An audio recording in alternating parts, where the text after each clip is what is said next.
Hey guys, it's Phil from PR Moves back again for another video. Today we got our third of 8 season breakdowns. Today we're going over the NFC West. Huge thanks to this Rams fan who provided us with a comment for today's video. I was waiting to receive a comment to go on with the next division, and that's exactly what happened, so I really appreciate that. I'll talk to you guys all. Please remember to leave a comment for the next division to come out as soon as possible. I'll see you guys then. Alright, let's jump right into it here for the NFC West. And starting off, just a disclaimer, I have every team in this division having a winning record. And that's entirely possible now. With the new scheduling, it's really possible. And considering that I think the NFC South and the NFC East are going to be incredibly weak, and I think there's going to be the Lions incredibly weak. I think over half the conference is going to have a losing record, but I don't think any teams in this division will have a losing record, and that jumps us immediately to the Arizona Cardinals. They get that opening win against Tennessee. I think Minnesota matches up really well against them. They do beat Jacksonville. They lose both their games to the Rams. They trade with San Francisco, and I believe they trade with Seattle as well. So they go 2-4 inside of their division, which is one of the reasons that they're fourth place in the division at 9-8. But Cleveland, Green Bay, just two of the best teams in the league, get those wins. Chicago, I think that their defense matches up really nicely against them. The Rams, of course, already talked about them. Seattle already talked about them. But when 4 of your 8 losses are coming from within your division, then there's something you just got to do about that. Of course, Kyler Murray is the team's MVP as well as its Offensive Player of the Year. He also, in the bold prediction down there, which of course, the prediction, if you've never watched any of the other videos, the prediction goes along with these and these. Well, the bold predictions are more like out there type.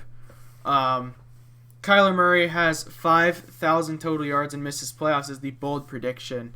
I think that's entirely possible. Chandler Jones and J.J. Watt combined for 26.5 sacks in our top 5 pass rush. I think that's entirely possible. I think J.J. Watt is out for blood now that he's at a new organization. And then finally, the boldest prediction, Cliff Kingsbury is fired midseason. I think he's a bottom 3 head coach of the entire league. So I don't think it's entirely out of the ordinary that he would be fired.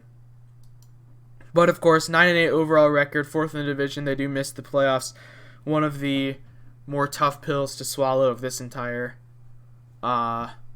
season. But an even tougher pill to swallow is a 9-8 Seattle team that misses the playoffs. Let's go over the schedule. Initially, they have a pretty nice schedule to open. They beat a few of the teams that Arizona couldn't, Tennessee, Minnesota. Let's look at their division games as well. They trade with Arizona here, as well as lose both games to the Rams and then splitting with San Fran. So they go 2-4 in the division as well, and that's really what separates Arizona from Seattle. But they beat Tennessee, Indy, Minnesota, lose to Green Bay. They lose to Washington. I think that their defense is much better. I think their offense is much better as well. Of course, Chicago, and then the big upset is Detroit. I had Detroit beating them in the last video. I don't know. I feel like that Detroit team is willing to beat the Seattle team. Seattle always drops one big game a year that makes people question whether they are a good team or not. And I think that Detroit game will be it. Looking at the awards, MVP still is Russ, still with the Offensive Player of the Year as well. Defensive Player of the Year, the only person that would really be able to qualify is Jamal Adams, and you can see in this boldest prediction, my boldest prediction for the Seattle season is that Adams has 100 tackles, 3 picks, which he's never had one in his career, but 3 in this season, and then 7 sacks, and he wins Defensive Player of the Year. I think that's entirely possible, but it is still my boldest prediction. Pete Carroll is fired at the end of the season, and Russ has a great season, but the defense struggles and they can't get off the feet. And that's where most of the losses come from. I don't think they're going to beat Chicago and Detroit based off the lack of Russell Wilson. I think it's more of a our offensive line isn't great and our defense isn't great, so we're struggling. And I think Russ might officially try to probe his way out if Pete Carroll stays at the end of the season. But 9-8 overall record. They do finish third in the division. They do miss the playoffs. I believe it's only the second time in Russell Wilson's career he's missed the playoffs, something like that. Crazy stat. All right, we got the 49ers. Bang, bang, Niner gang. I have a soft spot for the 49ers. And, well, I don't think that influenced this prediction. I do think they're a really good team, and I think they have arguably the best coach in the league. And you could argue Shanahan's the best offensive coach in the league, but maybe not the best coach in the league. They have a really easy schedule to start out. Detroit, Philly, Green Bay, who Shanahan plays so well against every single time, Green Bay. Seattle, who they play well against Seattle. They always win one against Seattle. Got that Arizona loss, going to be the first loss of the season. They lose to Indy before bouncing back against Chicago. They get a second Arizona loss before jumping over to the Rams. They get a nice little win streak against the Rams, who they always play well against the Rams. They beat the Rams last year twice when the Rams were a much better team. They also beat Jacksonville, Minnesota, Cincinnati, Atlanta, Houston. So a really easy schedule to end the season. But they do lose to Tennessee, who I think will be able to run the ball down their throat. Seattle, because it's this division. You always drop one against your division rival, against the Rams, because it's the Rams at home. This game, Week 18, would be for the division title. They would be entering 11-5. The Rams would be entering 12-4, and the winner of that game would win the division, and I have it being the Rams. So, looking at the MVP, I do think it's Nick Bosa. I do think, if healthy, he has the potential to be the entire league's defensive player of the year. I think he's a monster. I think he's already one of the best edge rushers in the league. Offensive player of the year, George Kittle. I don't think Jimmy G is going to deserve it, and I don't think Trey Lance is going to start a single game this year. Looking at the rookie of the year, Diamador Nilinoir. I was looking at this team, as well as the Rams. Their rookie classes, this whole division's rookie classes were not great. Seattle only had 3 picks. I didn't even mention their rookie of the year because I don't think any of their rookies are going to do anything. But if you've seen Diamador Lenoir at training camp so far, or OTAs or whatever you want to call it, rookie minicamp, he's been an absolute monster. I think if he gets that second starting corner spot, I think he'll have much more an impact than Trey Lance or Trey Sermon, even though they're both in my bold predictions, which is why they're not my rookie of the year. And then Eric Armstead at most improved player. With getting Bosa back, you're going to be playing alongside Kinlaw, and I think Armstead will return to his 2019 form there.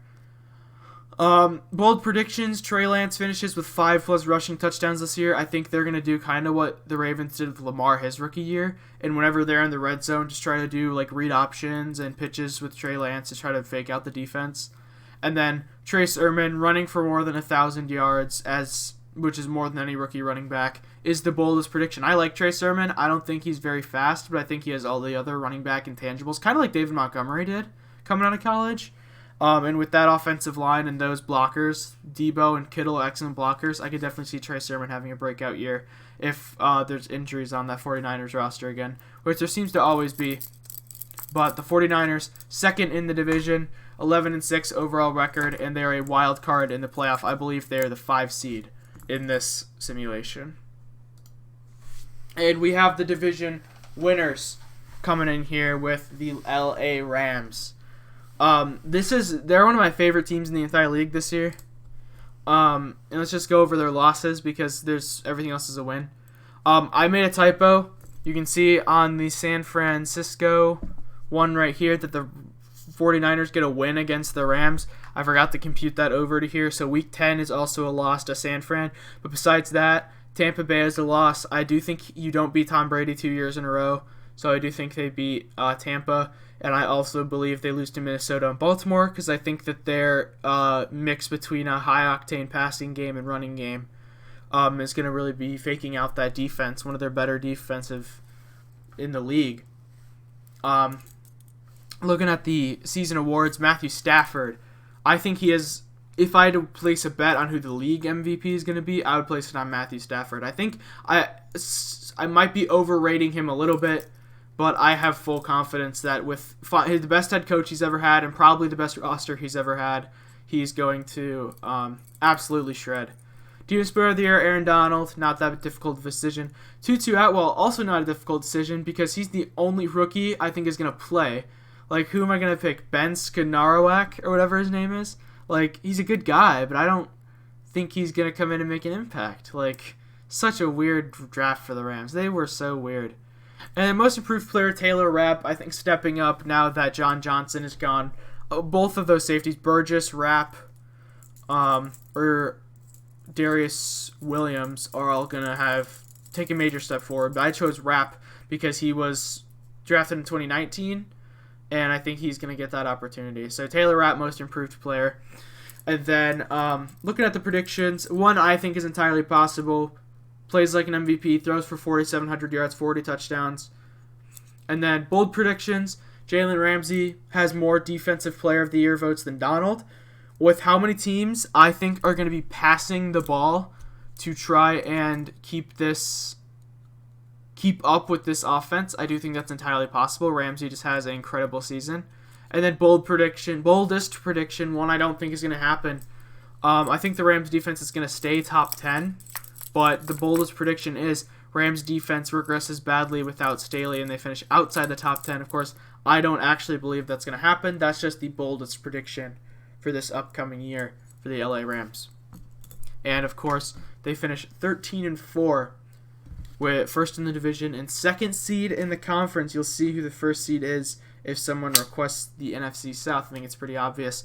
But thank you guys so much for watching. I do really appreciate all of you. Remember to comment the next division. As soon as that comment is made, I'll get to work, and within the day, the next division will be out. So I'll talk to you guys all next time. I really appreciate all of the support, and I'll see you guys later. Peace out.